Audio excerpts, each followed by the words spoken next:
Messieurs, dames, bien le bonjour. 27e vidéo. On va enfoncer encore un petit peu le clou avec les extraterrestres. On en a déjà parlé, mais vu les messages qu'on reçoit, tout ça, eh ben, on va encore en mettre une couche pour que ce soit bien clair. Enfin, surtout la manière dont nous on le pense et ce qu'on en a déduit, Jean-Paul. Et voilà, donc on va vous dire exactement le fond de notre pensée. Alors, j'ai isolé quelques questions qu'on nous a posées. Donc, on va y répondre. Alors, Jean-Paul, d'entrée de jeu, y a-t-il d'autres formes physiques d'extraterrestres dans l'univers? Physique, j'entends bien. Bien sûr. Tout l'univers est habité, avec des divers degrés de technologie, de civilisation, mais tout l'univers est habité. Toutes les galaxies. Ça ne veut pas dire que tous les systèmes stellaires sont habités, parce que dans la galaxie, il y a des centaines de millions d'étoiles. Mais sur la masse, oui, bien sûr.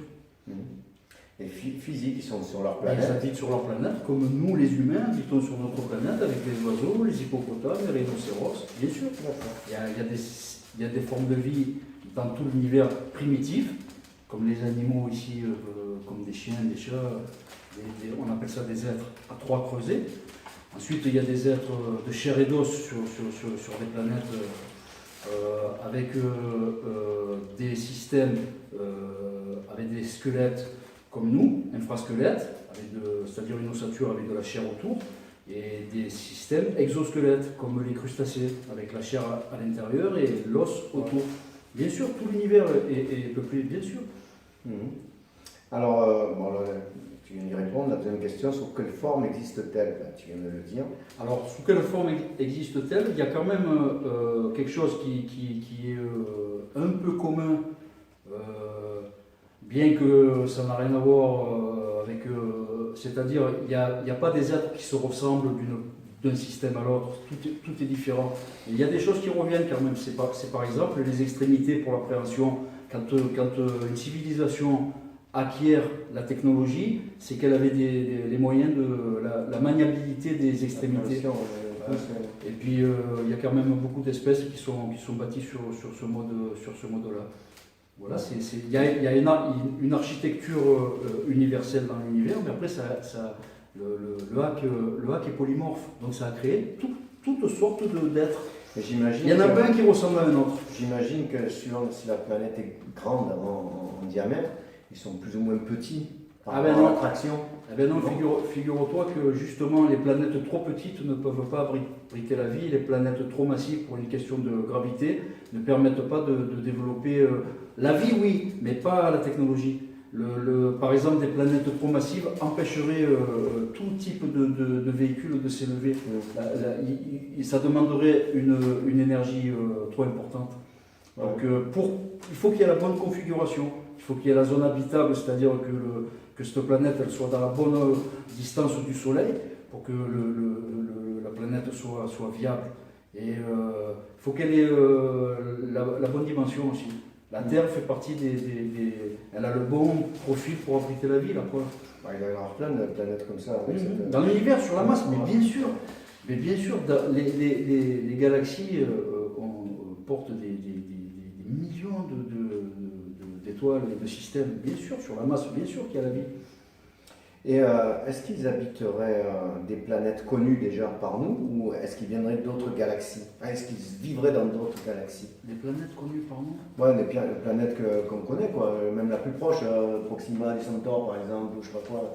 C'est les planètes qui seraient... Alors, dans notre système solaire, la vie, ça va être découvert d'ici peu de temps. Il y a des micro-organismes, par exemple sur des lunes, sur Titan, sur des lunes de notre système solaire, de planètes comme par exemple Jupiter ou Neptune. Il y a des lunes qui tournent, qui abritent des êtres microcellulaires ou monocellulaires, ou des algues microscopiques aussi. Ça sera découvert en temps et en heure. Mais pas de la vie comme tu penses intelligente. C'est des vies à un creuset, c'est des vies au maximum à deux creusets, c'est-à-dire analytique et instinctif. Voilà, c'est tout ce qu'il y a dans notre système solaire. Après, dans l'univers, toutes les galaxies abritent la vie. Toutes les galaxies abritent la vie. C'est convaincu, c'est sûr. Ouais, donc, est-ce que c'est... Alors là, on va venir à la question fondamentale. Est-ce que ces vies, ces extraterrestres, seraient-elles capables de venir nous visiter de manière physique? Non. Voilà. C'est malheureusement... Comment le prouver? Comment le prouver Qu'on en finisse avec ça une fois pour toutes. Ah, mais moi, j'ai rien prouvé à personne. Non, mais... Moi, on me pose cette question, mais très souvent, par mail ou sur Messenger, on me dit oui, mais moi, je suis convaincu qu'on a été visité, ou il y en a d'autres qui me disent non, mais ils sont déjà sur Terre, ils ne se montrent pas. Ou alors, il y en a d'autres qui te disent non, ils ne vont pas tarder à arriver. Non, on n'a jamais été visité. Il n'y en a pas sur Terre actuellement, il n'y en aura jamais. Mais c'est pareil pour toutes les civilisations de l'univers. Il y a des lois fondamentales qui ne seront jamais transgressées. On ne peut pas. Les trois concepts scientifiques qui fonctionnent plus ou moins sur le papier, mais qui ne fonctionnent pas dans la réalité, c'est la téléportation, atteindre la vitesse de la lumière et replier l'espace. Et les trois, ça a été prouvé par tous les scientifiques, même pas que de notre planète, par tous les scientifiques de tous les systèmes habités, de tout l'univers. Ces trois lois sont inviolables. On ne peut pas se téléporter, c'est-à-dire se dématérialiser pour se reconstituer ailleurs, ça a été prouvé, on ne peut pas, à cause de la force de collision et à cause de l'intrication quantique, c'est absolument impossible. On ne peut pas plier l'espace. On pourrait, mais il faudrait mobiliser l'énergie d'une galaxie, c'est-à-dire plusieurs centaines de millions d'étoiles. Donc aucune civilisation n'est capable de ça. Alors, effectivement, sur le papier, l'équation, elle existe. Il faudrait... C'est ce qu'on appelle le trou de verre, c'est ça? Ouais, tu peux générer un trou de verre, mais ça mobiliserait l'énergie d'une galaxie. Aucune civilisation, toutes les civilisations, il faut bien le comprendre, atteignent tôt ou tard un seuil de stagnation technologique. Donc on n'est pas les plus évolués, nous les terriens, on est en passe de le devenir, il y en a qui sont beaucoup moins évolués, mais ils rencontrent tous le même problème que nous, parce que les lois sont les mêmes dans toutes les galaxies. On ne peut ni replier l'espace, ni se propulser à la vitesse de la lumière, ni se téléporter. C'est comme ça. Je vais t'expliquer, il y a un prof de physique que j'avais qui nous l'expliquait très bien, ça. Si tu prends une seringue, que tu la remplis d'air, tu peux la pousser, tu vas comprimer l'air. Si tu prends une seringue, tu la remplis d'eau, tu ne pourras pas, l'eau est incompressible. Eh bien, l'élément liquide, dans toutes les galaxies, est incompressible. C'est une loi fondamentale qui ne sera jamais violée. C'est pareil pour les trois autres principes que j'ai évoqués. On n'atteindra jamais la vitesse de la lumière, je vais t'expliquer pourquoi. Si on avait un jour la capacité de la technologie pour se propulser à la vitesse de la lumière, le module créé se photoniserait, c'est-à-dire arrivé à destination, il deviendrait de la lumière, il deviendrait des photons. Tout ce qui atteint la vitesse de la lumière se photonise. Et même à quelques pourcents de la vitesse de la lumière, là on rencontrerait un autre problème, c'est la cinétique, c'est-à-dire le choc créé dès que la capsule heurterait une poussière, une glace détachée d'une comète ou n'importe quel élément microscopique développerait tellement d'énergie cinétique que ça pulvériserait le module. Et ça, c'est à partir de 80 000 km/h, c'est ça? Non, alors, oui, déjà, il y a par exemple, quand on envoie des sondes pour sortir, on a fait Cassini ou d'autres qui se baladent un peu, ou Pionnier ou Voyager, qui sortent carrément même du système solaire, tu peux les propulser entre 40 et 70 000 km/h. Et si elles rencontrent une micrométéorite, elle sera détruite. Ça va la bousiller complètement. Par contre, les modules habités, par sécurité, ils les maintiennent en dessous de 40 000 km/h. Parce qu'une micrométéorite à 40 000 km/h, l'avarie peut être réparée sur le module. Ils ont des techniques pour réparer un petit trou d'une micrométéorite. Mais par exemple, à 80 000 km/h, ça double l'énergie cinétique si tu rencontres un objet. Là, ça te fracasse le module. Donc ça aussi, ce sont des barrières infranchissables. On n'arrivera jamais à passer outre. Les modules, pour s'extraire de la gravité terrestre, il faut qu'ils soient en aluminium avec des matériaux composites hyper légers. C'est pas blindé. Et à 80 000 km/h ou 90 000 km/h, quand tu percutes quelque chose, eh ben, ça fait très mal. Donc ce problème d'énergie cinétique ça ne sera jamais réglé par aucune civilisation. Et ce problème de photonisation, ça ne sera jamais réglé non plus. Si tu atteins la vitesse de la lumière, tu deviens de la lumière. Voilà, Alors ça sert à quoi? Ben, rien. À rien, qu'ils arrêtent de rêver. Ben oui. Et, après, ah ben, tu viens d'y répondre à la question, est-il exclu que les extraterrestres aient d'autres moyens plus sophistiqués pour dépasser 60 000 km/h? Alors comme tu dis peut-être, mais à ce moment-là, ils se défonceraient les modules. Non, mais tout l'univers, Voilà. toutes les civilisations qui ont atteint un seuil de technologie avancée ont la possibilité de se propulser à 40, 50, 60 000 km/h dans l'espace. Mais ils rencontrent les mêmes problèmes de partout, Voilà. C'est-à-dire qu'à un moment donné, il y a des choses qui se baladent dans l'espace. L'espace n'est pas si vide que ça, il y a plein de choses qui se baladent dans l'espace. Oui, c'est une poubelle, pareil.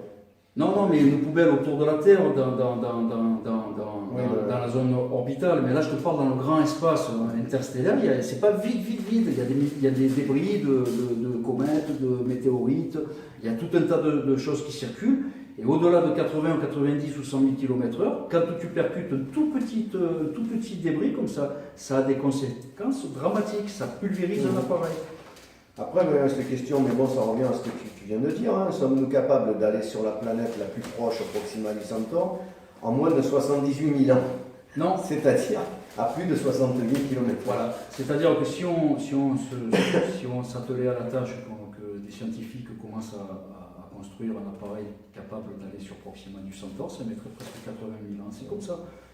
Tu multiplies la distance en années-lumière par la vitesse et puis tu obtiens, c'est très long bien sûr. Ça voudrait dire qu'il faudrait qu'on construise des vaisseaux civilisation, des vaisseaux qui emportent des gens plusieurs générations après, bon, ils arrivent à destination. Qu'est-ce qu'ils bouffent? Qu'est-ce qu'ils boivent? Comment ils s'hydratent? Comment ils se nourrissent? Au bout d'un moment, ils vont se manger entre eux sur le vaisseau, les gens. C'est sûr. C'est de la science-fiction, ça s'appelle. C'est d'ailleurs pour ça que la dernière fois, je t'avais posé la question. On dit toujours que les extraterrestres, on ne les verra jamais venir parce que c'est beaucoup trop loin. Mais je t'avais dit, mais s'ils sont partis il y a des milliards d'années, qu'est-ce qu'ils font? Ils font bien crever à un moment donné. Bien sûr. Ils mangent quoi? Ils s'hydratent comment? Voilà. Ils ont les mêmes besoins que nous. Toutes les unités carbone de l'univers, on a les mêmes besoins que nous. Il faut qu'ils s'hydratent, il faut qu'ils mangent.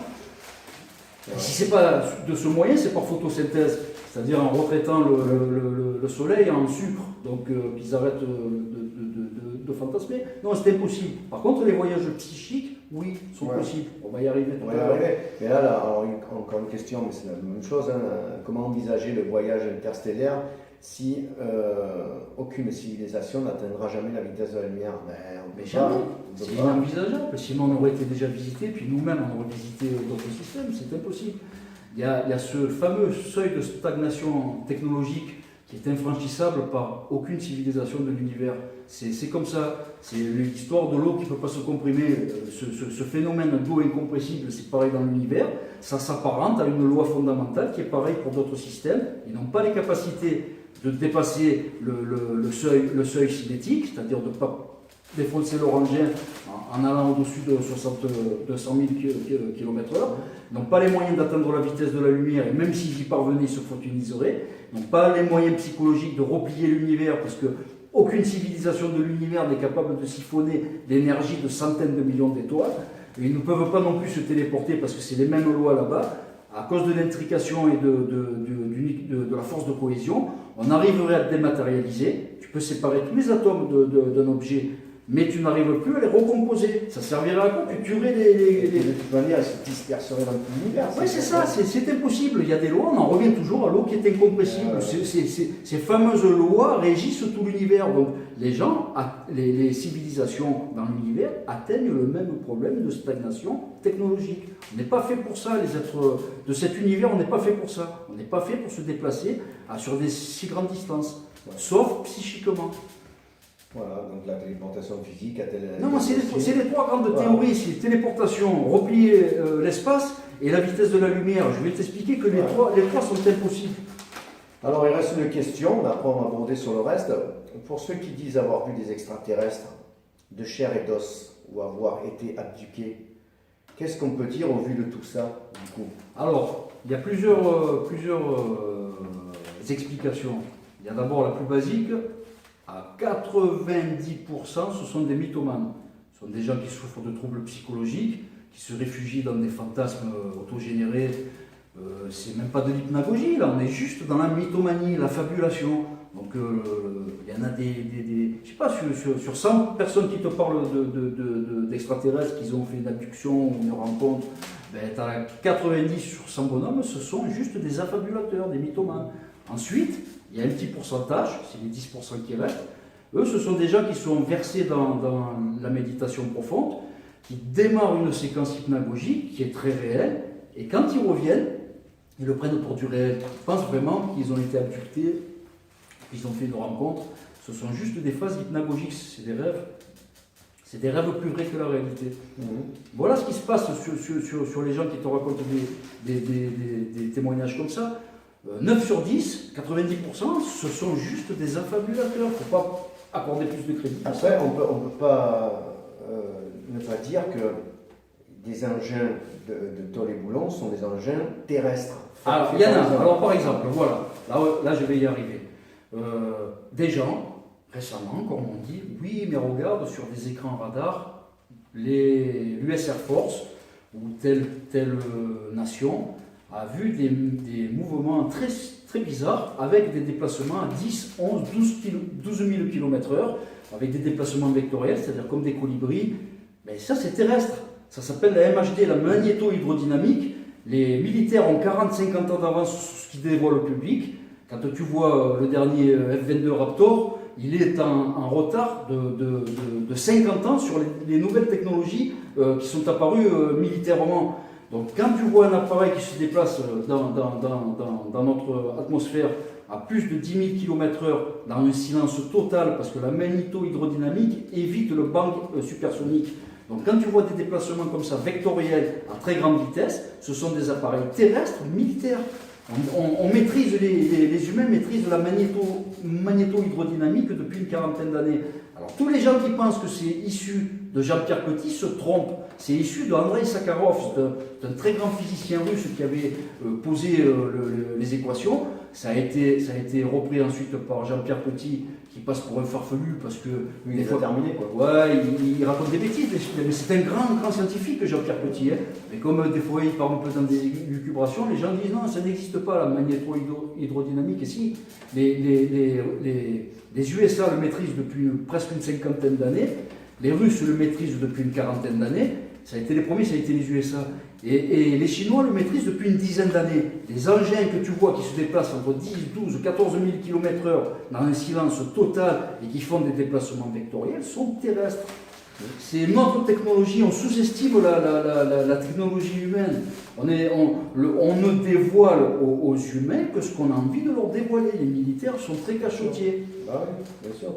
Et puis, pour peu qu'on soit un peu versé dans le complotisme, on peut très bien dire que tout ça c'est une machination. Quand ces gens-là... Ça les arrange les militaires. Voilà. On pense que c'est des extraterrestres. Voilà, ça les arrange énormément. Alors je te le dis, déjà sur on va dire, toute la masse de sites, ce sont des intoxications. Il y a beaucoup de sites, c'est gouvernemental. Ils prennent un agent spécialisé là-dedans dans l'intoxication psychologique et le mec va commencer à créer des fédérations intergalactiques, des visites de tel et tel de Cassiopée, d'Arcturus, etc. À la base, ce sont des officines gouvernementales qui injectent ça dans la tête des gens pour que si un jour ils voient un appareil militaire, qu'ils le confondent avec un ovni et au moins ça passe à la poubelle 10 minutes après. Parce que le mec va se ridiculiser. Bien sûr, c'est clair. Et ça fait partie, comme je t'ai dit une fois, je t'en avais parlé du projet Bluebeam aussi à l'arrivée. Faire croire aux extraterrestres pour après, enfin, le processus avec des hologrammes, faire adhérer à une nouvelle religion. Ouais, pourquoi pas, mais c'est terrestre tout ça. Ouais, c'est terrestre. C'est terrestre. On maîtrise des technologies, on est très évolué. Je ne sais pas pourquoi les humains font un complexe sur leur race humaine. Ils n'arrivent pas à comprendre qu'on a construit des pyramides, qu'on a construit la grande muraille de Chine, que ce sont des humains, c'est l'intelligence humaine et l'huile de coude humaine qui a construit tout ça. Pourquoi il faut y mettre des extraterrestres? On dirait qu'on est complexé d'être des humains. Les humains sont complexés d'être des humains. On est une race fantastique, la race humaine est fantastique. On a un niveau d'intelligence et un niveau d'habileté avec la main, le pouce opposable.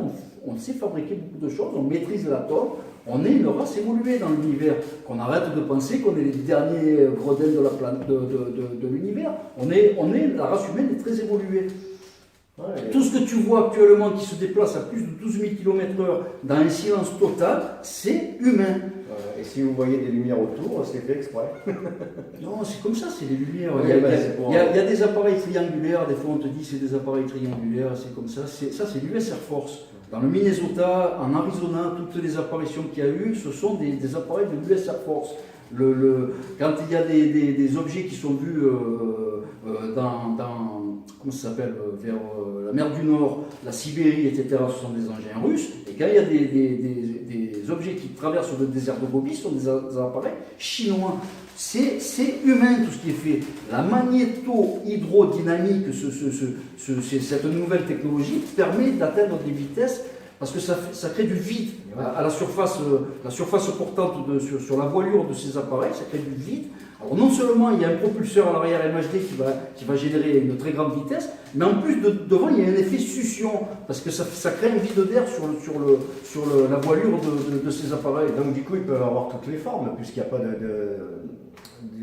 comment on appelle ça, aérodynamisme à respecter. Non, ça peut être cubique même. Ouais. La magnéto-hydrodynamique, elle peut propulser des engins cubiques, parce que ça s'extrait des lois aérodynamiques, ça crée du vide. Il faudrait que les gens s'intéressent à ça, et quand ils verront un objet qui semble être un ovni, pour eux c'est terrestre. On est très évolué, et les militaires ont 40 ans ou 50 ans d'avance sur ce qui montre au commun des mortels. Alors si ils veulent enfoncer le clou de dire qu'il existe des extraterrestres pour aller c'est pour noyer le poisson. Noyer le poisson, ils peuvent aussi descendre d'un engin comme ça, avec des habits, et passer devant chez des gens. Non, ils ne s'amusent pas, ça. Non, ça c'est les gens, ça on retombe dans le mythomane. Non, ils ne s'amusent pas. Ça, c'est des gens. Non, les militaires, non, ils n'ont pas vraiment. Non, mais je veux dire, peut-être il y en a qui ont vraiment vu, peut-être c'est des gens en costume qui ont fait ça. Ce qu'ils ont pu voir à chaque fois il y a des témoignages, c'est souvent aux États-Unis, ça peut être dans le Nevada, dans l'Arizona. Ce sont des engins terrestres. Et quand ils croient, eux, c'est leur fantasme de voir des extraterrestres, c'est simplement des combinaisons de vol de haute altitude. C'est très technologique, c'est les humains qui fabriquent ça. Si tu vois les nouvelles combinaisons pour des engins de haute altitude, tu vas dire, mais c'est un extraterrestre. Il y a des nouvelles combinaisons. Si cet engin, avec 2-3 pilotes à l'intérieur, chute, et que ces gens sortent de leur appareil habillés comme ça, c'est normal que 99% des humains vont les prendre pour des extraterrestres. Nous n'avons affaire qu'à de la technologie avancée humaine. C'est de la haute technologie humaine. Ouais, je ne doute pas, moi je suis persuadé de ça. Voilà, donc mettez-vous bien tous dans la tête, j'imagine que voilà, des véhicules de tôle et boulon, ce ne peut être que terrestre. Non, c'est pas possible. Voilà, on se heurte aussi, ce qui compose les atomes, c'est des leptons et des protons. Et les leptons et les protons, les trois grandes théories que les gens avancent, c'est-à-dire replier l'espace, la téléportation et la vitesse de la lumière, les leptons et les protons, par définition, ne peuvent pas rentrer dans des schémas comme ça. C'est comme ça. C'est comme tu n'arriveras pas à comprimer de l'eau dans une seringue n'importe où dans l'univers. Il y a des lois qu'on ne peut pas transgresser. Alors maintenant, si on pense extraterrestre du côté psychique, à ce moment-là, les gens en supraconscience ou en conscience modifiée peuvent peut-être apercevoir des super Merkava ou des trucs comme ça dans les cieux. Voilà, je vais t'expliquer. Psychiquement, c'est possible non seulement de rencontrer des civilisations qui vivent dans d'autres galaxies ou d'autres systèmes stellaires, mais non seulement quand tu vas les rencontrer, tu peux fusionner avec eux. C'est une fusion mercabique, on appelle ça.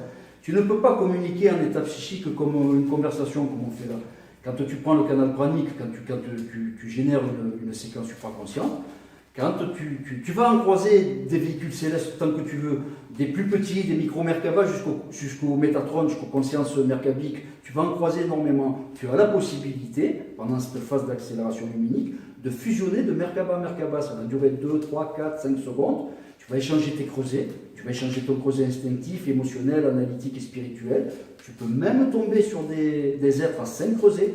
C'est de là que les religions à haute intensité spirituelle se sont aperçues qu'il y a encore un champ divin au-dessus du champ spirituel. C'est le creuset divin, ça s'appelle. Bien sûr que tu peux rencontrer d'autres êtres issus d'autres galaxies, bien sûr. Et non seulement tu ne vas pas dialoguer avec eux, tu vas faire une fusion mercabique si tu as envie. Ça m'est arrivé des dizaines et des dizaines de fois, tu peux le faire ça, mais pas en chair et en os. Ce sont des contacts éthériques. D'ailleurs, tous les États du monde, quand ils parlent de ça, ils appellent ça les voyages interdimensionnels. Quand il y a un chef d'État qui accède au pouvoir, il a gagné les élections, les directeurs de cabinet qui sont informés de ça, le mettent au courant, ils l'affranchissent. Monsieur le Président, il vient d'être nommé, hein, Monsieur le Président, rentrez dans votre bureau, il faut qu'on vous parle 5 minutes. Et là, il lui explique que les voyages interdimensionnels sont possibles. Il y a moi, j'ai une quinzaine d'années de pratique psychophysiologique derrière moi. Je pratique des séquences supraconscientes depuis une quinzaine d'années. Dis-toi que sur la planète, il y a des gens qui font ça depuis 40, 50 ans, qui sont eux-mêmes issus de parents supraconscients, qui étaient eux-mêmes sont des lignées comme ça de supraconscients. Ces gens-là ont beaucoup plus d'habilité que moi pour faire des fusions mercabiques, pour aller visiter des systèmes, que ceux ils peuvent choisir où ils vont. Alors que moi, les bons sont aléatoires, aussi bien dans l'espace que dans le temps. Moi, je fais des bons aléatoires, j'arrive pas bien à le contrôler, ça encore. Mais il y a des gens qui le contrôlent parfaitement. Bien sûr que les contacts psychiques, les contacts éthériques ou interdimensionnels, comme c'est appelé à l'Élysée, bien sûr que c'est possible. Bien sûr. C'est comme ça qu'on sait que tout l'univers est habité.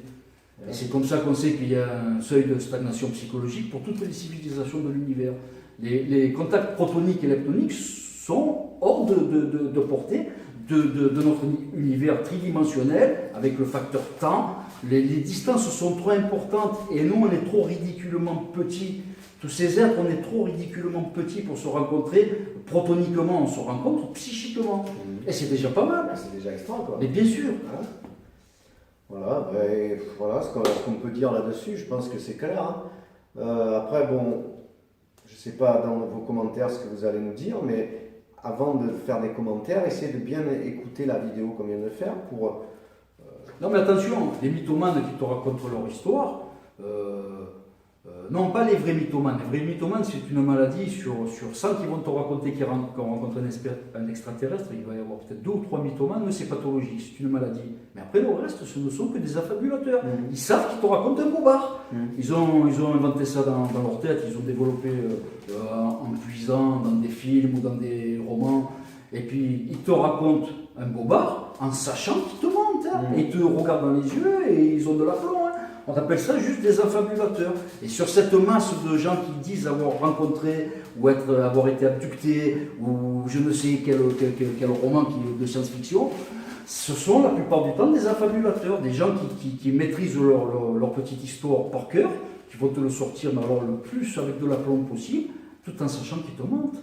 Alors tous ceux par exemple qui se sont interviewés, les Américains de ci, de là, qui ont été abduqués soi-disant, est-ce qu'ils font partie de cette machination créée par le gouvernement pour... Il y en a certains, oui. Voilà, certains, bien sûr. Certains, ce sont, je te l'ai expliqué, ce sont des officines de services spéciaux qui ont... Si tu les regardes comme ça s'appelle des couvertures, ils travaillent sur couverture. On leur crée une vie dans un village ou dans un bourg aux États-Unis. Il y a un couple, ils n'ont pas d'enfants parce qu'on ne peut pas faire marcher des enfants dans la combine. Des fois, c'est des couples. On leur crée même des fois des grands-parents. Il y a des anciens qui arrivent, qui ont une cinquantaine d'années, c'est des agents, mais de nouveaux agents de 25 ans. Ils sont agents dormants pendant plusieurs années dans un bourg. Ils créent des liens avec leurs voisins, avec la communauté du village où ils habitent. Et puis ces gens-là, d'un coup, ils vont générer une intoxication psychologique. Ils vont dire on a vu des extraterrestres. Pourquoi? Parce que ça va couvrir toutes les applications militaires que tu auras dans le secteur. Quand il va y avoir des appareils porteurs de MHD ou de nouvelles technologies encore plus élaborées, on mettra ça sur le dos des Martiens, ça arrangera les militaires. C'est limpide quand même, je veux dire, c'est facile à comprendre. Ouais, mais ils n'arrivent pas à le comprendre, les gens. Ils sont tellement accrochés à leurs rêves, à leurs fantasmes, à leurs chimères, que non, tu ne leur feras pas entendre raison. Après, ils inventent des histoires. Moi, j'avais discuté pendant 3 semaines avec une dame, j'ai perdu mon temps. C'est une Belge, je ne vais pas dire son nom, mais elle se reconnaîtra, elle était à Bruxelles. Mais toutes les 5 minutes, je disais, mais madame, vous arrêtez de me prendre pour un andouille. Elle me disait que la capsule venait se poser derrière sa villa, qui venaient carrément, même, elle les invitait à manger, ils étaient friands de salade, ils aimaient bien les végétaux. Mais qu'on arrête les conneries, je disais, mais madame, vous avez trouvé que moi pour raconter des inepties comme ça? Je le sais qu'elle me mentait, même elle sait qu'elle ment. Mais voilà, elle avait de l'aplomb. Comme elle avait monté une petite communauté autour d'elle, parce que ce sont généralement des gens qui font ça pour gagner du fric, ça se monnaie ça. La dame me proposait, si tu veux, moi je t'organise un rendez-vous, mais il faudra me donner des sous. Ah bon, combien tu veux? Moi, 2000 euros, je te fais un rendez-vous. Qu'est-ce qu'elle croyait faire? Que j'allais me pointer à Bruxelles, qu'elle allait me faire venir quelqu'un déguisé avec un scaphandre? Mais il faut arrêter les bêtises. Ce sont des gens, ce sont des affabulateurs. Et puis, c'est pour gagner des sous. C'est tout bête. C'est un des moteurs de l'humanité, c'est pour gagner du fric. Est-ce que moi, tu m'as vu gagner de l'argent avec la spiritualité? Est-ce que je monnaie la spiritualité? Est-ce que j'ai un cabinet, je reçois des gens, je leur demande du fric? Je suis contre ça, je le dis, ça ne se monnaie pas. Je veux bien donner des tuyaux pour que les gens atteignent le luminique, l'astral ou l'infrascopique, mais je ne demanderai jamais d'argent pour ça. Et tu le sais très bien, ça ne se monnaie pas. Quand tu as une démarche sincère, elle est gratuite. Tous ces gens-là, ils me font rigoler les gencives, qu'ils arrêtent. Ils essayent des fois de m'embobiner, il y en a qui me demandent un ami, et puis pendant un mois ils essayent de me convaincre, Jean-Paul, tu es à côté de la plaque, les extraterrestres existent, et j'ai beau essayer de leur démontrer que c'est impossible, ils croient tellement à leurs mensonges qu'ils arrivent à s'en convaincre eux-mêmes à la fin. Non, c'est des inepties tout ça. Je ne vais pas me faire des copains, parce qu'il y en a plein qui sont... Ouais, mais moi je préfère dire la vérité, ce sont des inepties. N'écoutez pas les gens qui racontent ça. Soit ce sont des officines du gouvernement qui cherchent à créer ce qu'on appelle des leurres pour intoxiquer mentalement la population, ou soit ce sont tout bêtement des affabulateurs. Arrêtez de croire à tout ça, ça n'existe pas. En tout état de cause, pour être à même de différencier tout ça, il faut de la connaissance. Il faut connaître les lois, il faut connaître tous ces lois. Il faut s'intéresser à l'astrophysique. Quand on connaît tout ça, on se laisse plus prendre au jeu. Bien sûr que non. Il faut commencer par le B.A.-Ba. Le B.A.-Ba, c'est d'aller regarder, par exemple, il y a je ne sais plus si c'est, je vais dire peut-être une bêtise, des livres, j'en lis à la chaîne, alors des fois je ne me rappelle plus tel ou tel auteur. C'est peut-être Jean-Pierre Petit qui expliquait l'univers peut être replié. Et le monsieur qui a lu ça une fois, l'univers peut être replié, il n'a même pas fini le paragraphe, il est venu m'apostropher sur Messenger et me dit si, je viens de voir. Jean-Pierre Petit dit que l'univers peut être replié. Et même un autre le dit, il m'explique, d'accord, tu as fini le paragraphe? Est-ce que tu as vu qu'à la fin du paragraphe, il y avait marqué un tel procédé mobiliserait l'énergie d'une galaxie? Tous les soleils d'une galaxie devraient être siphonnés pour créer une pliure dans l'espace. Mais quelle civilisation est capable de ça? Quelque chose qui est possible sur une équation, sur du papier. Essaye de le faire dans la réalité.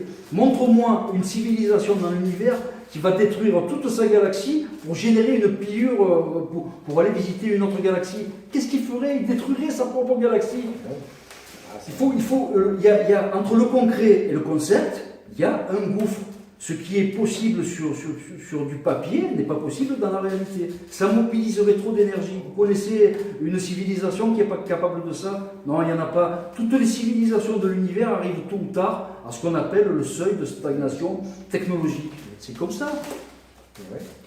Donc, comme la chaîne s'appelle Société Supraconsciente et que vous aspirez tous à devenir supraconscients, j'imagine, il faut déjà commencer à se libérer de tout. Oui, et puis psychiquement, ils arriveront. Ça fera comme tous les adeptes du yoga ou du Neidan ou du Tai Chi qui ont accès à la supraconscience, c'est-à-dire qui ont l'art et la manière de descendre leur activité neuroélectrique en dessous de 11 Hz, puis pour l'enstase mystique en dessous de 3 Hz, c'est-à-dire là tu rentres dans un état quasi semi-végétatif, tout en déployant une expansion de conscience.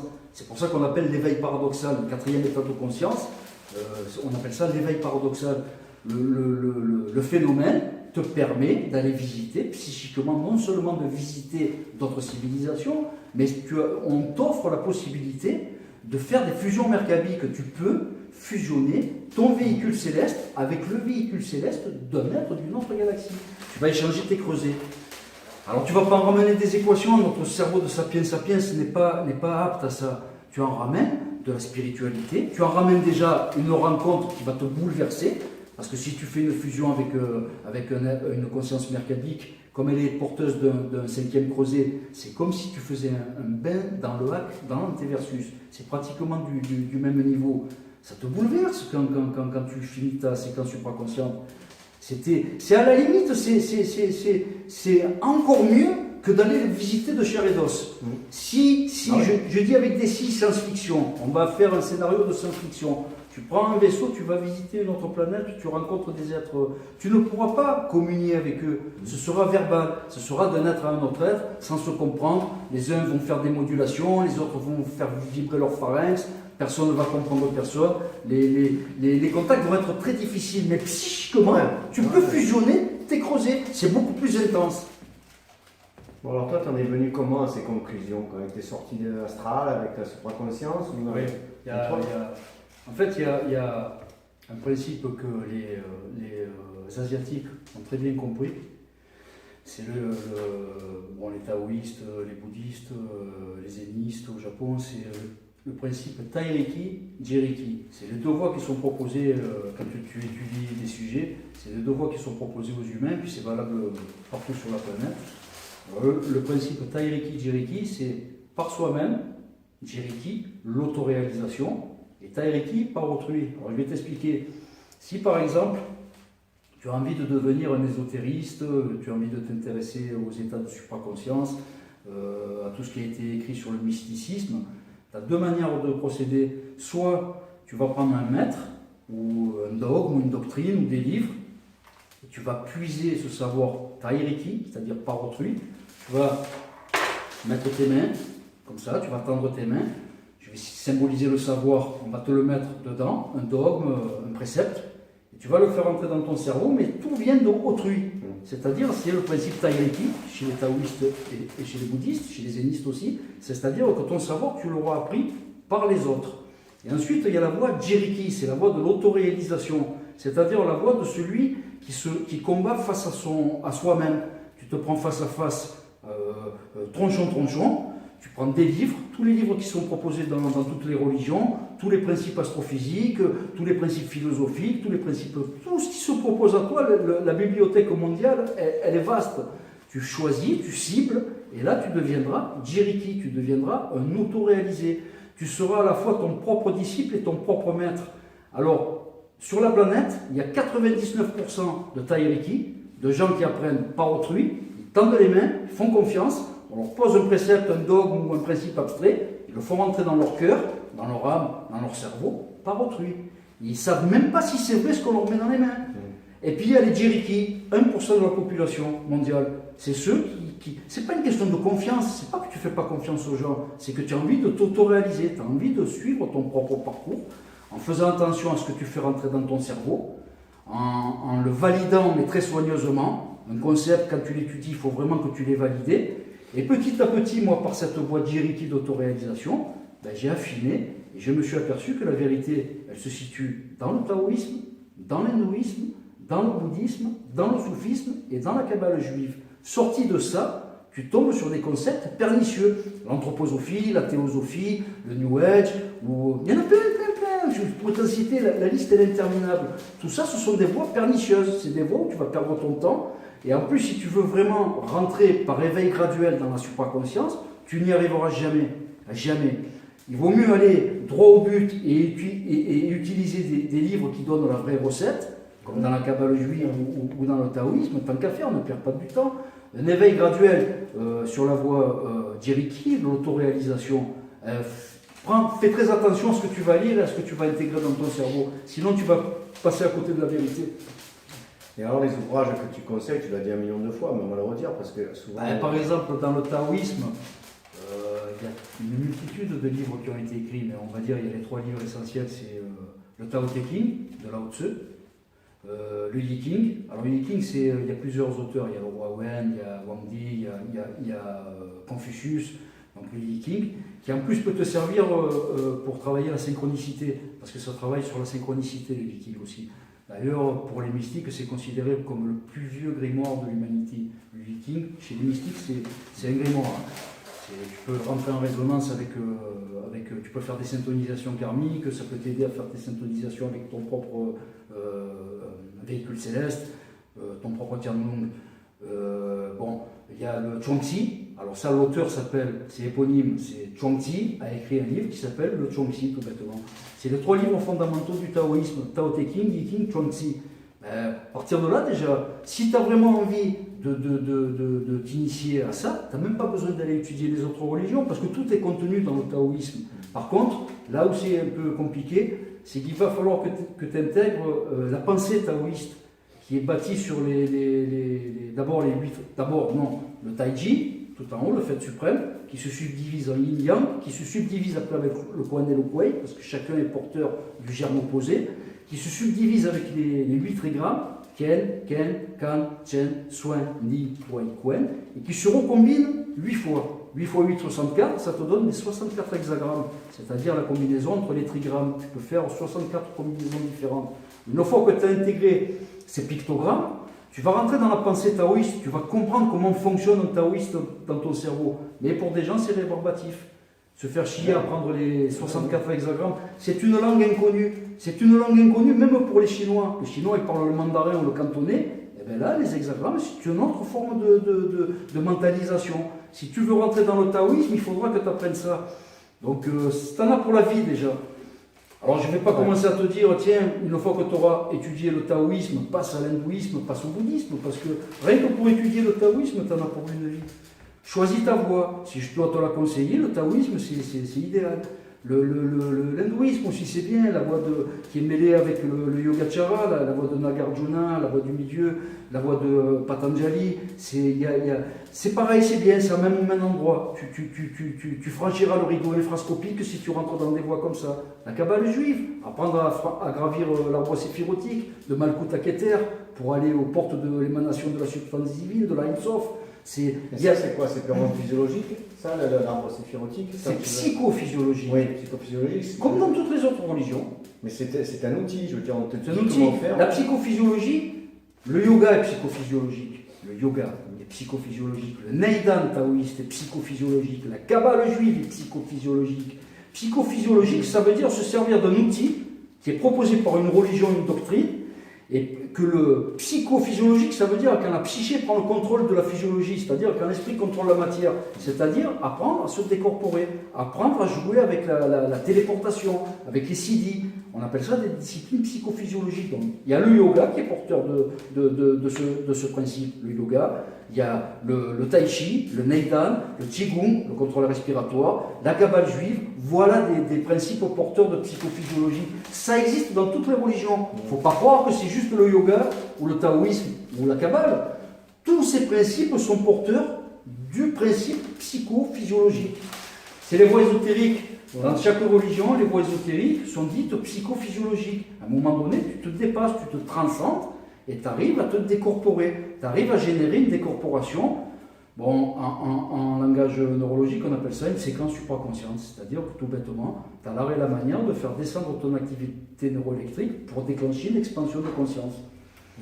Quand tu as dit téléportation, à l'instant là, tu parles de téléportation psychique, que ce soit bien clair. Psychique, parce que juste avant, on a parlé de la téléportation pour les extraterrestres. Oh non, la téléportation. Alors, exactement, les deux noms qui sont utilisés pour cette téléportation psychique, c'est bilocation ou ubiquité. Les gens comme moi qui n'ont pas 50 ans de supraconscience derrière eux, ils se contentent de la bilocation, c'est-à-dire que moi j'arrive à me projeter, à faire des bonds ailleurs, je me décorpore. Certains qui sont beaucoup plus habiles que moi, qui ont 50 ans de supraconscience derrière eux, arrivent à faire de l'ubiquité. Ils arrivent à projeter leur psyché à plusieurs endroits à la fois. Il y en a qui le maîtrisent très bien sur la planète actuellement. Mais c'est psychique. C'est pas, tu te téléportes pas en chair et en os. Mais c'est mieux encore, c'est encore mieux en fait. C'est mieux d'un sens parce que, par exemple, quand tu empruntes le canal pranique et que tu veux rencontrer un autre être, qui soit terrestre ou extraterrestre, tu vas faire une fusion mercabique, c'est-à-dire que ton véhicule céleste et son véhicule céleste vont fusionner, tu vas échanger tes creusets, ton creuset instinctif, émotionnel, spirituel, analytique et spirituel. Quand tu vas fusionner, les 4 ou 5 secondes de fusion mercabique seront beaucoup plus intenses que 3 ans de conversation. C'est beaucoup plus intense, un voyage psychique hors de la galaxie, rencontrer un être intelligent, faire une fusion mercabique, c'est d'une intensité que je ne peux pas même t'expliquer. Ça dépasserait ton entendement. C'est beaucoup plus intense que si tu prenais une fusée, que tu allais le rencontrer, que tu faisais une communication verbale. C'est mieux la téléportation psychique. Alors, ça m'a fait plaisir parce que hier sur Facebook, un ami à moi, je vais le citer, c'est Shimon, qui a publié un article qui est très sérieux, qui est issu de, je ne sais plus si du Figaro ou du Nouvel Observateur, qui explique que la CIA, et moi j'ai rajouté que c'est d'autres services spéciaux, les Russes le font, enfin tous les 10 plus grands pays industrialisés le font sur la planète. C'est-à-dire les services spéciaux et les consortiums des gouvernements utilisent des gens comme moi, on appelle ça des supraconscients. Voilà, c'est. Pourquoi s'en priver?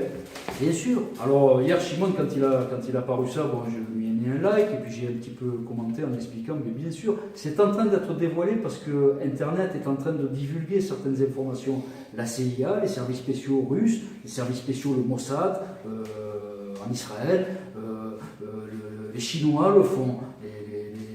Tous les 10 plus grands pays industrialisés se servent dans leurs services de renseignement, de contre-espionnage et dans les grands consortiums, utilisent des supraconscients. Pourquoi? Parce que c'est le nec plus ultra pour eux. Savoir exactement, quelqu'un qui maîtrise le temps, qui sait comment ça va se passer, qui sait où il faut aller, où il ne faut pas aller, mais bien sûr que c'est essentiel. Et attention, toi tu vas te dire, tiens, ce sont des techniques qui sont utilisées depuis peu, depuis 10, 15 ans, 20 ans. Non, c'est utilisé depuis plusieurs siècles. L'élite mondiale a toujours eu dans son entourage des supraconscients. La reine Elisabeth avait un supraconscient qui l'accompagnait toute sa vie, c'est John Dee. Et si tu vas enquêter sur John Dee, ça s'écrit John comme John et Dee, D-E-E. John Dee, qui était un des principaux collaborateurs de la reine Elisabeth, son surnom c'était Tubal-Caïn. Il avait pris le nom du premier forgeron de la religion abrahamique, Tubal-Caïn, c'était son surnom. John Dee, le secrétaire particulier de la reine Elisabeth, était un supraconscient de haut niveau. Je ne vais pas tous te les citer, ils ont égrené l'histoire. Tous les gouvernements, l'élite mondiale de tous les pays les plus industrialisés depuis des siècles utilisent les facultés supranormales de supraconscient. On appelle ça les CD. Alors pourquoi ils ne se servent pas de ces gens-là pour du fait qu'ils voient l'avenir, tout ça, et conduire le monde vers je te l'ai dit. Alors, tiens, on va voir si tu t'en rappelles. Oui, le karma collectif. Voilà, il y a une force que tu ne peux pas lutter, c'est le karma collectif. La loi de cause à effet, c'est comme une grande locomotive lancée à pleine allure qui n'a plus de frein. Tu ne peux pas lutter contre le karma collectif. Et le plus grand supraconscient de la planète n'arrivera jamais à combattre le karma collectif. Jamais. Il peut dire à un représentant, un chef d'État, dire faites attention, faites plutôt comme ça, tu peux un peu slider, tu peux limiter les dégâts ou un peu améliorer tes objectifs, mais tu ne peux pas lutter contre les lois de cause à effet. Ce sont des lois fondamentales dans l'univers. Il n'y a rien de plus puissant que le karma collectif. Alors, tu allais me poser une question que tu savais déjà. Oui, je savais déjà, mais je pose aussi des questions, je me mets à la place des gens qui veulent en savoir aussi. Alors, des fois, je pose des questions que je connais la réponse. Tu ne peux pas lutter, il y a des lois de cause à effet, ça a été généré depuis l'aube de l'humanité. Ça génère des égrégores, ça génère des pensées formes, ça génère un karma collectif. Tu ne peux pas lutter comme ça. Si tous les supraconscients de la planète se donnaient la main et essayaient de lutter contre ça, ils n'y arriveraient pas. Ils n'auraient pas les solutions pour sortir de ce karma collectif. Il n'y a personne dans l'univers qui ne peut sortir du karma collectif. C'est comme ça. Le futur est prédéterminé.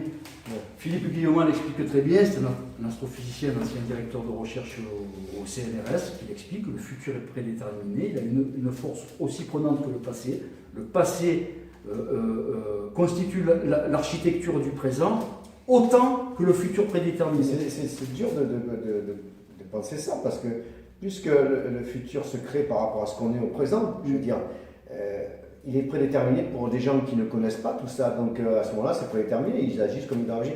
Mais ceux qui sont déjà au courant, comment ça se fait qu'ils ne peuvent pas le changer? Mais je viens de te le dire, à cause du karma collectif. Oui, mais ce karma collectif, oui, d'accord, c'est sûr. Tu ne peux pas, c'est une force incommensurable. Ouais. Tu ne peux pas changer le karma collectif. Le karma crée un futur prédéterminé, parce que les relations de cause à effet se font mathématiquement, ça enchaîne. C'est comme une déferlante, une vague, elle a un processus. Tu ne pourras pas arrêter une vague. Une vague générée dans l'océan, une lame de fond, tu ne peux pas l'arrêter. Ça génère une force incommensurable. Aucun marin sur la planète ne peut stopper une lame de fond. C'est pareil. Tu demandes quelque chose qui est... Bon, moi ça me paraît puéril quelqu'un qui dit ça parce que je sais comment ça fonctionne. J'arrive à comprendre que pour un profane, c'est au-delà de son entendement. Tu ne peux pas lutter contre le karma collectif. Ça crée un futur prédéterminé qu'il est impossible de combattre. Tu ne peux pas, c'est comme ça. C'est malheureux, mais c'est comme ça. Tu peux par rêve, parce que le sapiens sapiens, c'est un rêveur. Il peut après échafauder dans ses rêves, dire ah ben moi un jour il arrivera quelqu'un qui arrivera à faire ça. Non, ça sera juste dans tes rêves. Le karma collectif crée une force incommensurable. Alors, d'être supraconscient là-dedans, ça change quoi? Ça change juste ta vie à toi. Je te l'ai expliqué, Voilà. tu te rappelles plus non Si, plus. Tu moi, peux changer ouais. quoi? Donc, Oui, ton karma à toi. individuel. Voilà. Je le sais. Et c'est ce qu'ils font dans les consortiums. Quand il y a un supraconscient à la tête d'un consortium, il n'arrive pas à changer le destin de la planète. Il arrive à modifier le destin ponctuel d'un projet, par exemple. Il faut acheter, ils veulent construire une centrale nucléaire, un consortium, ils vont commencer à dire tiens, il faut acheter un terrain, il faut faire comme ça, il faut faire comme ça. Là, le supraconscient va créer un karma individuel. Il va favoriser le projet, il va dire ne faites pas comme ça, faites plutôt comme ça. C'est bizarre, c'est comme ça. Le karma est universel. C'est une loi qui est liée à l'univers. C'est pas lié à la Terre, c'est pas lié aux humains. C'est une loi universelle. Le karma est universel. Il y a une force qui prédétermine un futur, parce que c'est comme ça, tu ne pourras pas lutter. Même si tous les humains de la planète se donnaient la main subitement, tu ne pourras pas lutter. D'abord, ça ne se peut pas. Ça, voilà. On rentre dans l'hypothétique. Il n'y aura pas jamais 8 milliards de supraconscients actuellement sur la planète qui pourraient se réveiller et stopper le processus. Ça n'arrivera pas. C'est justement à cause de ça que le futur est prédéterminé. Il n'y a qu'un petit pourcent sur la planète qui est à même de comprendre ce principe. C'est les gens qui sont dirigés dans l'autoréalisation. Ils arrivent à comprendre ce phénomène. Et malheureusement, comme toi, tu es l'illustration des 99% qui restent, qui n'arrivent pas à intégrer ce principe. Le karma est universel, il n'est pas terrestre, il est universel. Le futur est prédéterminé dans l'univers entier, pas que sur la Terre. Tu ne peux pas lutter contre ça. Les lois de cause à effet, tu ne peux pas lutter contre ça. Le futur sur la planète, il est préétabli. Philippe Guillemin et quelques astrophysiciens qui sont en train de s'en apercevoir. Je te dis qu'il y a beaucoup de conseils, de collèges d'astrophysiciens qui rentrent dans son sillage, qui disent oui, il a raison, c'est comme ça. D'ailleurs, c'est basé sur les lois karmiques. Philippe Guillemin, quand il développe certains concepts, il se sert carrément de l'arbre séphirotique. Je te conseille d'aller voir certaines de ses conférences. Il se sert du karma, de l'hindouisme, il se sert pour expliquer certains principes astrophysiques, il se sert de quoi? De certains principes religieux. C'est comme ça. Tu ne peux pas lutter contre le karma universel. Ce sont des lois de cause à effet, c'est comme ça. Après, bien sûr, tu peux rêver. Ah, et si ma tata l'en avait, on ferait tonton. C'est des dialogues stériles après. Ouais, je sais bien. Je sais, mais bon, il faut arriver à le comprendre quand même, c'est pas évident. Mais pour arriver à le comprendre, il faut te prendre tête à tête, tronchon, et tu deviens autoréalisé, c'est-à-dire tu vas étudier toi-même les lois fondamentales qui régissent l'univers. Il y a des lois qui sont inviolables. Tu commences à étudier chaque religion pour voir est-ce qu'ils ont des choses qui les différencient, est-ce qu'ils ont des points en commun. Tu vas ensuite sélectionner tous les points qu'ils ont en commun, tu te dis tiens, c'est bizarre. Ce ne sont pas fréquentées ces civilisations, comment ça se fait qu'ils disparaissent? C'est là que tu arrives à voir par consensus si tu te trompes ou si tu es dans le vrai. Moi, c'est comme ça que j'ai taillé ma route. Quand je commençais à voir que mes propres expériences collaient avec les taoïstes, les kabbalistes, les bouddhistes, je me disais, tiens, là, je suis dans la bonne direction. L'autoréalisation, elle vient comme ça. Elle vient par expérimentation, par la supraconscience et par l'étude. À passer des heures et des heures et des heures et des heures et des heures à lire et à apprendre. Ça ne veut pas lire, ça ne veut pas dire comprendre. Hein. Pour comprendre un principe, quand tu as un livre, il faut prendre un bristol, un stylo, prendre des notes, revenir sur le livre à la page temps, aller à telle page, regarder le lexique, te servir d'autres livres pour comprendre, parce que ça va développer un principe qui est dur des fois à comprendre. Tu te bagarres avec le livre. Il y a certains ouvrages, tu arrives à les plier en 3 semaines, d'autres c'est en 3 mois et d'autres c'est en une vie. C'est comme ça. Tu te prends tête à tête avec toi-même, avec ta pugnacité, et tu veux apprendre, et c'est comme ça. Après, sinon, tu es un rêveur.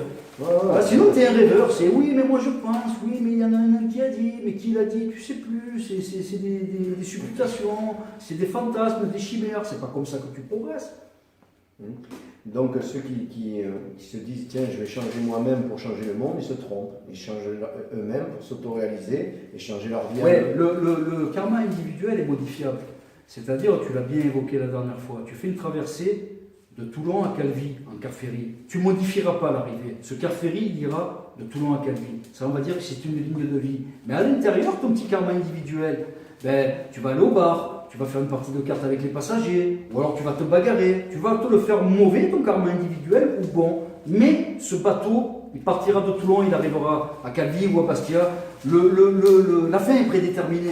C'est ta traversée que tu peux t'enjoliver ton karma collectif par rapport ton karma individuel par rapport au karma collectif, tu peux te l'améliorer. Mais tu ne peux pas changer le karma collectif. Les lois de cause à effet universel, personne ne peut lutter contre ça. Est-ce que tu penses que ça fait partie du karma collectif ou du karma individuel, la politique par exemple? La politique mondiale. Non, pas mondiale. C'est un karma collectif, ça. On est pris d'un karma collectif. D'ailleurs, la politique est soumise à ce karma collectif. Ouais. C'est pas l'inverse. C'est pas la politique qui décide de ce qui se passe. Ouais. C'est le karma collectif qui décide. C'est la politique qui va se soumettre à cette loi. Donc, c'est pas la peine d'espérer quoi que ce soit. C'est déjà bien. Alors, je te le redis encore pour la 3000e fois, le futur est prédéterminé. Oui, non, mais ça, j'ai compris. Personne n'arrivera à le modifier. D'accord, voilà. Donc, ben, voilà. À partir de là, point d'exclamation, fin de l'histoire. Tu peux mettre n'importe qui, ça sera pareil. C'est le bon Dieu. Tu vas faire un bras de fer avec Dieu, là? Ouais. Qui va faire un bras de fer avec Dieu? Là, le karma universel, c'est une essence divine. C'est une loi de cause à effet qui a été créée par Dieu. Tu te sens de faire un bras de fer avec Dieu, toi? Mais personne dans l'univers peut faire un bras de fer avec Dieu. Vous voulez lutter contre des lois fondamentales qui sont de l'essence divine. C'est Dieu qui a créé ça comme ça. Personne ne peut combattre Dieu. Vous voulez combattre Dieu avec vos chimères et vos fantasmes. Tu ne peux pas. C'est comme ça. Tu peux rêver tant que tu veux. Mais une fois que tu prends une voie d'autoréalisation, tu t'aperçois que 99% de la population rêve, sont dans leur chimère. Il y a des lois fondamentales dans l'univers que tu ne peux pas lutter contre elles. C'est comme ça. Voilà, donc le karma collectif, on ne peut pas lutter. Mais par contre, je t'ai dit en début de conversation tout à l'heure, je t'ai dit, on en revient aux deux voies. Les zénistes l'ont compris, il y a deux voies qui se proposent à un homme quand il veut savoir, quand il veut connaître. C'est Tairiki, par autrui, par les autres, ou Jiriki, par soi-même, l'autoréalisation. Si tu as envie d'avoir la vérité et d'arrêter de rêver, de rêvasser comme ça, d'être dans des chimères autogénérées, eh bien, tu prends la voie de Jiriki, tu t'autoréalises. Tu t'instruis toi-même, tu deviens un autoréalisé. Et en plus, ça t'aidera pour tes activités supraconscientes. Si tu fais du yoga, ça va t'aider. Si tu fais du Neidan, du Qigong, ça va t'aider. Mais maintenant, si tu as envie de continuer à rêvasser comme 99% de la population, ben tu fais ça, tu tends tes mains et tu deviens Tairiki. C'est-à-dire, tu écoutes ce que les autres disent, tu le mets dans ta main, tu le fais rentrer en toi. Moi, j'ai préféré la voie de l'autoréalisation. J'en avais marre de rêver sur des choses qui n'existaient pas, et maintenant je sais exactement ce qui est possible et ce qui n'est pas possible. Le voyage psychique est possible dans tout l'univers. Le voyage protonique est impossible. On ne peut pas transporter des protons et des leptons en dehors de notre galaxie, même pas en dehors de notre système stellaire. Bon, ben, c'est bien, on a fait un peu le tour des extraterrestres et de tout ça. Vous savez quoi lire maintenant? Tao Te Ching, Yiking, et l'autre c'était quoi tu m'as dit? Le Tao Te Ching, dans le taoïsme, Tao Te Ching, Yiking et Chuang-Tzu. Ensuite il y a plein de petits livres annexes, mais ça c'est les trois livres principaux. Tao Te Ching, Yiking, Chuang-Tzu. Donc à la limite c'est pas la peine de lire autre chose, une fois qu'on a lu tout ça, c'est bon, on a tout compris. Si vraiment tu as envie de pénétrer le taoïsme, tu en as pour une vie. Ben, c'est pour ça. Même tu n'auras pas assez de ta vie. Il faudrait plusieurs vies pour pénétrer en intégralité le concept taoïste. Mais maintenant, si tu te sens d'avoir un peu une culture comme ça encyclopédique, ben, tu vas un peu puiser dans le taoïsme. Après tu vas dans l'hindouisme, ben, tu vas lire les livres essentiels aussi, les Upanishads, la Bhagavad Gita, le Mahabharata. Et puis une fois que tu t'es fait un peu une idée, que tu t'es imprégné un peu de ce concept, tu vas aller sur la Kabbale juive. Bon, il y en a qui sont un peu comme ça encyclopédiques, ils ont envie de goûter à tous les fruits du jardin. Puis il y en a, ils sont obsessionnels, ils foncent dans une religion, et puis ça devient religion principale. Il y en a qui ne s'intéressent à rien d'autre qu'au taoïsme. Moi, j'ai préféré m'intéresser, goûter tous les fruits du jardin, parce que j'ai voulu voir si toutes les voies menaient au même endroit. Et je te le confirme, ce que je viens de citer, le taoïsme, l'hindouisme, le bouddhisme, la kabbale juive et le soufisme mènent au même endroit. Ça va t'évoquer ton véhicule céleste, ton enveloppe aurique, comment la rencontrer, comment piloter ton véhicule céleste, parce qu'il y a des manières de le faire, comment modifier tes états de conscience, comment générer des états de conscience modifiés pour justement pour te servir de ton véhicule céleste, et comment pénétrer le monde infrascopique, c'est-à-dire chercher la communion divine avec l'émanation de la substance divine, ce que les juifs kabbalistes appellent Keter. Ces principes que je viens de te citer sont porteurs véhiculent ce concept. Tu peux le faire si tu passes par là. Si tu prends une voie, par exemple, chrétienne, tu vas te perdre en route. Certains y arrivent, les mystiques chrétiens, mais 99% des catholiques ou des protestants, c'est dogmatique, ils se perdent en route. C'est des gens qui vont connaître Dieu simplement dans un livre avec des phrases écrites. Ils s'imaginent des choses. Ce ne sont pas des gens qui auront accès à l'émanation divine. Ils n'auront jamais l'art et la manière de descendre leur activité neuroélectrique, de se décorporer et d'aller essayer de fusionner leur psyché avec l'essence divine. C'est le principe du yoga, du neidan, de toutes ces disciplines psychophysiologiques. Un catholique aura beaucoup de mal à rentrer là-dedans. Elle aura fait tellement cristalliser son cerveau avec un dogme qu'il n'y a plus rien qui pourra bouger. Ce sont des gens taïriki, ce sont des gens qui ont une culture religieuse parce qu'on leur a mis dans les mains. Ce ne sont pas des gens qui se sont autoréalisés. Donc toutes les portes sont fermées, les portes psychiques se sont fermées. C'est des gens, quand tu leur parles de communion avec le divin, tu ne crois pas. Tu dis non, c'est impossible, il n'y a que le Christ qui arrive. Non, tu es un menteur. Eh bien si, pourtant tous les yogis arrivent, tous les pratiquants, les taïjiens qui font du tai chi, du neidan ou du qigong y arrivent. Mais si tu ne peux pas leur faire entendre raison, leur cerveau est cristallisé. C'est des gens, par exemple un taoïste qui part dans une discipline psychophysiologique, qui a envie de découvrir l'astral, qui part dans la voie du Tianlong, du dragon céleste, il a 1000 fois plus de chances d'y arriver qu'un catholique. Le catholique aura son esprit complètement cristallisé. Il n'y arrivera pas. D'abord, il aura peur. D'abord, dès qu'il va subir des décorporations, qu'il va avoir des visualisations, il va avoir peur. Il va avoir, de partout, il va avoir des démons. Là où il y a des énergies subtiles, il va avoir des diables. Lui, tu peux pas, le mec va avoir peur. On lui a tellement appris qu'il y avait des anges et des démons qu'il va en voir de partout. Et, en hypnagogie, en luminique, en infrascopique, il va avoir peur. Ce sont des gens, il faut d'abord qu'ils apprennent à se décristalliser avant de partir là-dedans. Il y a 20 ans de travail de décristallisation avant de commencer à penser à rentrer dans une décorporation. Ils sont désavantagés, tous ces gens. Attention, c'est voulu. Hein. Oui, c'est voulu. Hein. C'est des techniques qui ont été élaborées dès le IVe siècle par les Constantiniens et les Byzantins. C'était maintenir le peuple dans l'ignorance. Leur faire croire ce qu'on a envie, les contrôler, c'est du contrôle de masse. Et il ne faut surtout pas que ces gens aient accès à la supraconscience. Ils seraient ingérables après. Bien sûr. Donc c'est voulu, c'est volontaire, ça a été créé volontairement. La civilisation humaine est bâtie sur ça. Maintenir le peuple dans l'ignorance le plus longtemps possible. Donc ceux qui ne sont pas ignorants, justement, il y a la mise dessus. Ouais, et puis surtout pour que l'élite se transmette leur pouvoir hiérarchiquement comme une monarchie. Les gens riches se transmettent ça.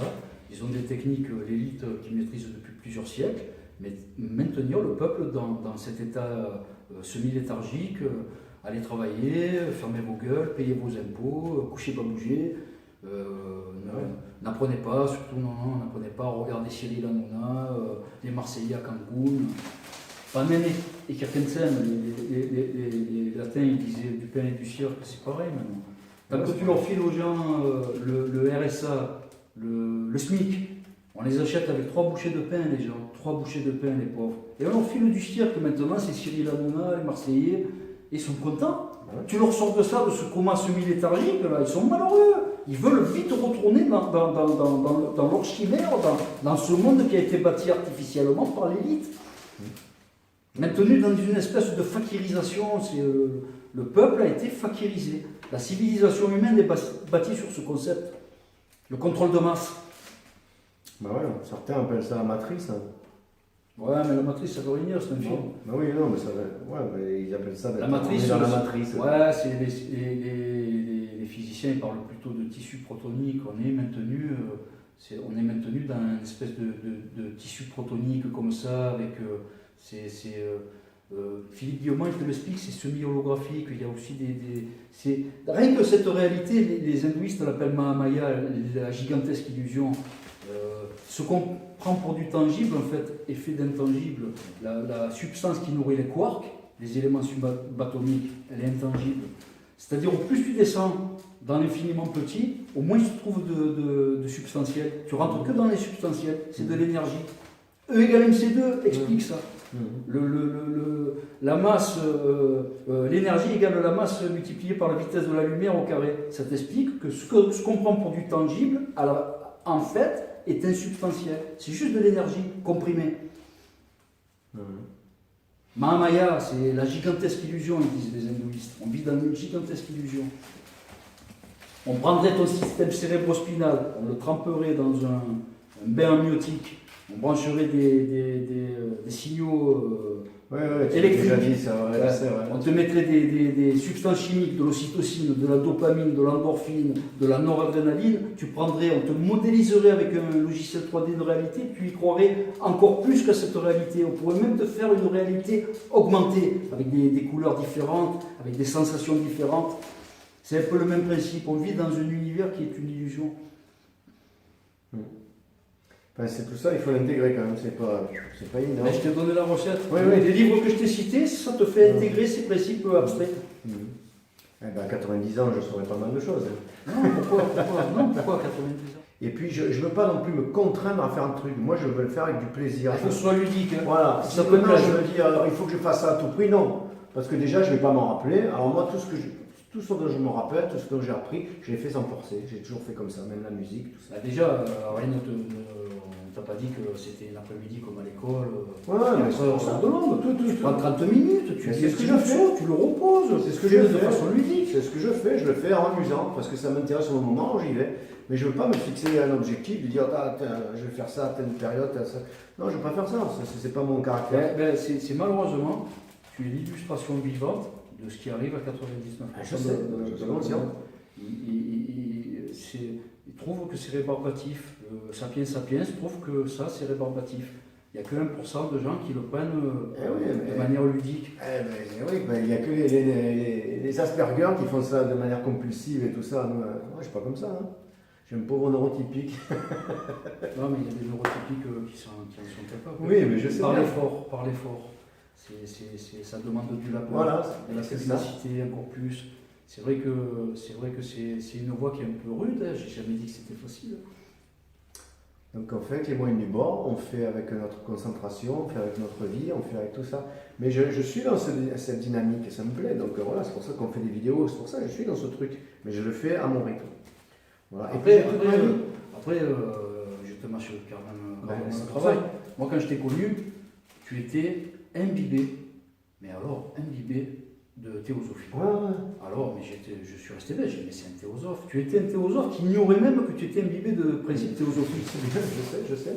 Alors déjà, j'ai appris à te décristalliser et à te dire que la vérité était ailleurs. Elle était dans le taoïsme, elle était dans le bouddhisme. Ça a ouvert un peu ça a élargi un peu ton éventail, tes perspectives. Bon, là, déjà, c'est vrai que tu as intégré en peu de temps, 5-6 mois, tu as intégré beaucoup de choses. Ouais. Mais moi, j'ai rencontré un théosophe au début. Hein. Oui, je sais, mais je ne savais même pas que ça existait. Tu ne savais même pas que tu étais théosophe. Il a fallu que je te démontre que tu étais théosophe. Mais tu m'as dit quand même, il y a quelques temps, même au début qu'on se connaissait, tu m'as dit que j'avais une pensée taoïste quand même. Tu m'avais dit ça. Sur certaines choses, oui. Mais quand tu me parlais de cette plans de conscience, quand tu me parlais de certains principes, je te disais ça c'est théosophie. Tu me disais c'est quoi? Alors je t'ai montré, tu m'as dit ah mais mince c'est vrai, c'est de la théosophie. Et je t'ai expliqué que sur Google et sur Internet en général et sur YouTube, on va dire entre 80 et 90% des concepts qui sont proposés sont issus de l'anthroposophie ou de la théosophie. Le New Age est bâti sur la théosophie et l'anthroposophie, donc sur Blavatsky et Steiner. Donc il faut apprendre un peu à se sortir de ça. Et il faut aller vers des voies brutes d'intégrité et de vérité. Le taoïsme, le bouddhisme, l'hindouisme, bon, ça tu l'as intégré par contre. Oh, ça, moi, j'ai fait. De toute façon, j'étais sûr de rien, donc ça a été facile de faire blanc disque, comme je dis. Ouais, mais tu avais généré des cristallisations. Oui, quelques-unes, mais. Une fois, on a fait une vidéo dehors. Oh là là, le nombre de têtes que tu m'avais mis. Tu défendais ce principe des 7 plans de conscience, l'atmique, le bouddhique, le karmique. Je me dis, mais putain, mets-toi ça dans la tête, c'est faux. Je ne le défendais pas. J'avais entendu parler de ça et donc je te posais des questions. Mais on appelle ça une Oui, cristallisation. mais voilà, ouais, je sais. Tu pensais que c'était ça. Pourquoi? Parce que je t'ai dit à un moment donné, je t'ai dit, mais comment tu t'es mis ça dans la tête que c'est la vérité? Tu me dis, mais c'est écrit de partout, tout le monde dit ça. Oui, parce que Google, Internet véhicule essentiellement des principes théosophiques. Donc c'est normal que dans tous les sites où tu vas aller, j'ai compris, ouais. ouais, t'as vu que le taoïsme est complètement différent de la Ah, théosophie. bien sûr. Hein. Là, tu rentres dans un bloc d'intégrité à l'état pur. Ça résonne avec moi, le taoïsme, ça résonne. Quand j'ai lu le Tao Te Ching, je ne suis pas surpris, quoi. Ça me plaît beaucoup, quoi, cette façon de... On ne peut pas lutter contre la vérité. Non. D'ailleurs, les théosophes s'étaient emparés de cette maxime, il n'y a rien au-dessus de la vérité, donc Mahat, la vérité absolue, l'intégrité, la vérité absolue. On ne peut pas lutter contre ça, c'est-à-dire une fois que tu as fait ton autoréalisation et que tu es capable après de rentrer dans des séquences supraconscientes, la vérité elle se présente à toi. Elle se présente à toi comme une évidence. Après tu ne te laisses plus berner. C'est ça. Tu ne laisses plus rentrer des concepts en fermentation qui ne servent à rien dans ton cerveau. Tu vas droit au but, tu vas vers l'intégrité, la vérité. Ouais, maintenant, tout ce que j'écoute, ce que je vois, tout ça, je me réfère au Tao. Au Tao Te Ching, je dis, tiens, est-ce que ça... Oui, parce que le Tao est porteur de cette vérité. Donc, on en a fini pour aujourd'hui. Si ça vous a plu, n'hésitez pas à mettre des pouces bleus en l'air, partagez les vidéos, les abonnés, abonnez-vous, faites connaître la chaîne.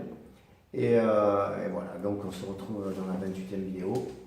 Merci, messieurs. Vidéo spéciale, la 28e. Une vidéo spéciale, elle sera un peu plus longue. Elle sera un peu plus longue parce que 28, c'est une lunaison. C'est un chiffre qui est très important dans la voie que je suis.